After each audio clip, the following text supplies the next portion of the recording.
एक गांव में औरत रहती थी जो थी बड़ी खास। संग में उसका पति था, रहता संग में बूढ़ी सास। पति करता था उसका किसानी, चलता था घर बार। सास बहू के बीच था माँ बेटी के जैसा प्यार। एक दिना फिर आई घड़ी, वो मर गई थी सास। छोड़ बहू को चली गई थी वो प्रभु के पास। बहू की हालत हुई खराब, वो खाना भी नहीं खाती थी। उसे हर दिन हर पल हर क्षण सास की याद सताती थी। पति की खेती करने के उपकरणों को पिघलाकर वो ले आई सासू की लोहे की मूरत बनवा कर। मूरत में देखा करती थी वो अपनी सासू को, गले लगाया करती उसको पोंछ अपने आंसू को।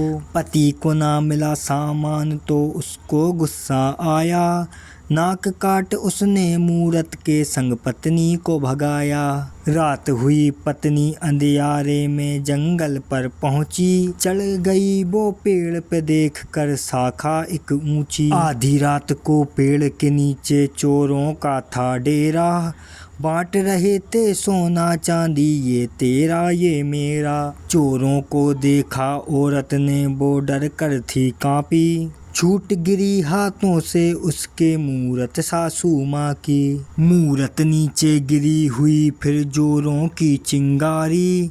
भागे चोर सब छोड़ सामान, पुलिस आ गई भारी। सुबह जो औरत नीचे उतरी देखा सोना चांदी, साड़ी का एक पल्लू फाड़ा गठरी एक बांधी।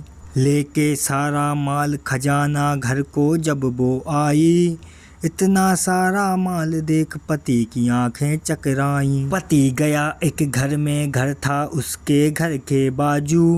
बोला भैया तोलना है, कुछ दे दूं जरा तराजू।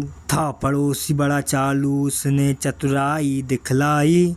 तराजू के एक पलड़े पर उसने गोंद थी चिपकाई। चिपक गया था गोंद में एक मोटा सोने का सिक्का। फिर पड़ोसी ने पता लगाया, आया खजाना किसका। जब पड़ोसी को पता चली ये गुप्त ये गहरी बात, अपनी पत्नी को बनवाई उसने भी एक सास। नाक काट कर उसको घर से था निकाला, पत्नी ने भी जाकर डेरा उसी पेड़ पर डाला। ज्यों चोर ही आए तो उसने सास को नीचे गिराया। सास का पुतला एक चोर की खोपड़ी से टकराया। जख्मी चोर ने जब देखा नीचे पड़ी मूरत को, चढ़े पेड़ पर पकड़ लाए वो उस बैठी औरत को। बोले तुझको सजा दे क्या, हम कत्ल करें या फांसी।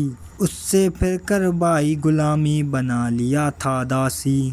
चुग जाए जो चिड़िया खेत, फिर होता क्या पछताए। इसीलिए कहते हैं भैया लालच बुरी बलाए, कि भैया लालच बुरी बलाए।